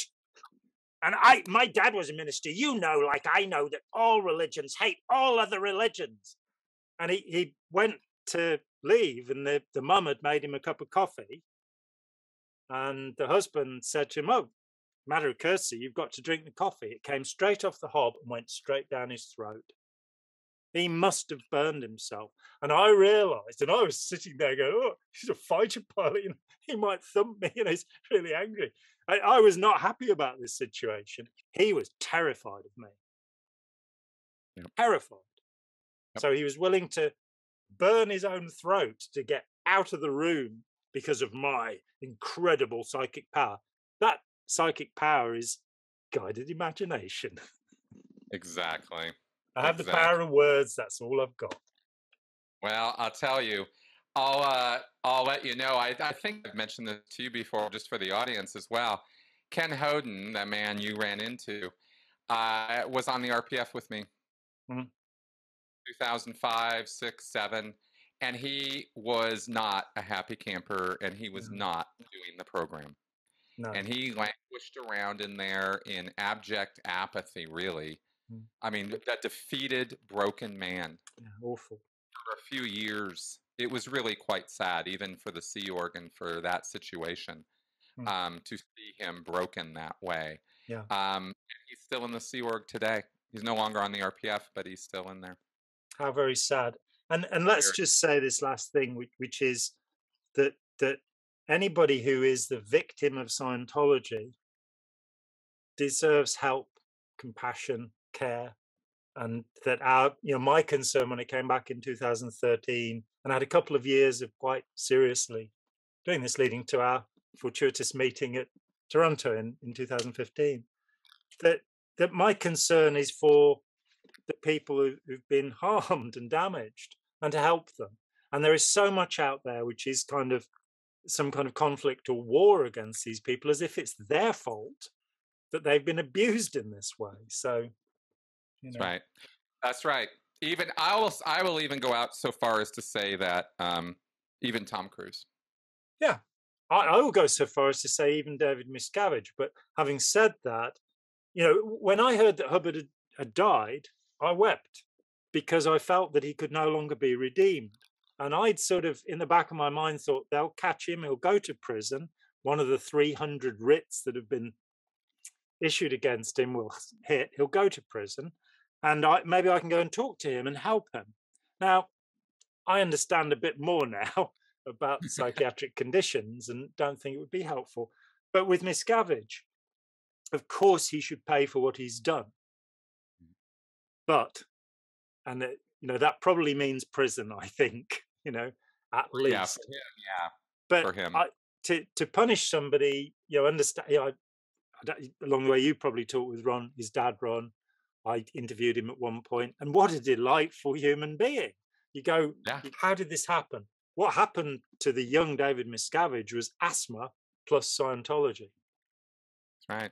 And it didn't work well for him. And he's done a tremendous amount of damage to thousands of people since then. And he ought to be ashamed of himself, frankly. Yeah, big time. I doubt he ever will be, but unfortunately, he's a little socked in. But I do hear you. And actually, at the end of the day, and when I'm really kind of pulled out of the whole thing emotionally, I have to agree with you. You're absolutely right. I mean, because that is what this group is about. It is about victimizing people, and it is about dominating and controlling them. And that has always been, from day one, what it's been about. And that's a hard pill to swallow for people who've spent so long in it, like me, like you, like other people. It's a hard pill. It's not easy. It's not fun. It's not like, oh wow, I feel so much better now. It's not that kind of a thing. You're not going to feel better realizing this, but it is what it is. And I think that this is one of those things where it's really kind of one of those cases of it really is better to live with an uncomfortable truth than a pleasing lie. Yes. And the uncomfortable truth about Scientology is it was never about helping people.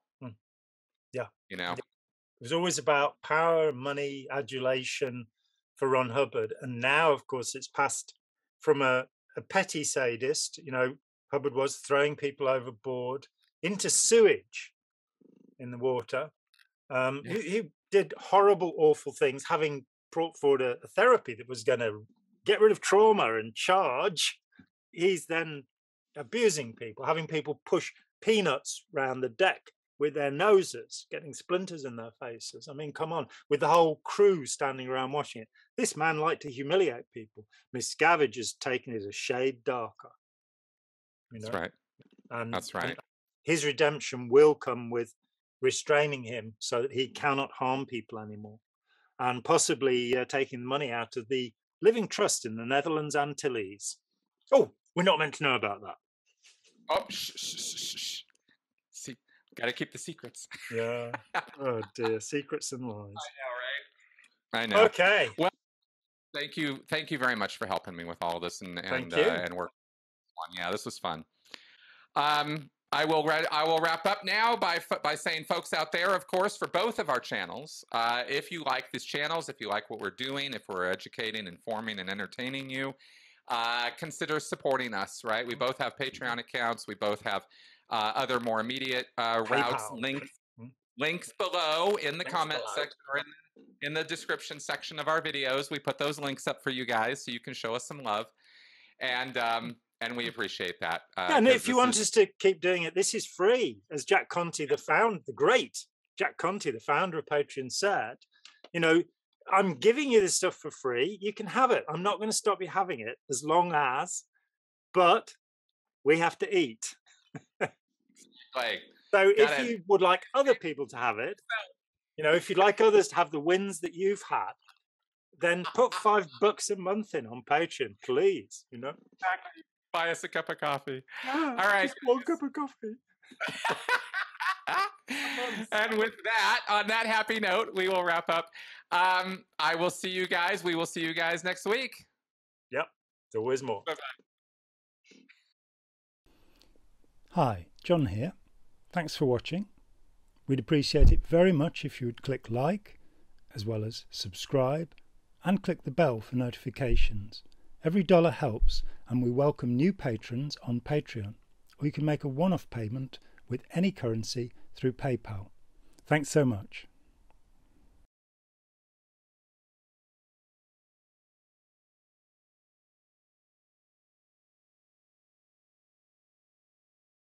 I can't stop thinking about that cop who blew his whistle at me this morning.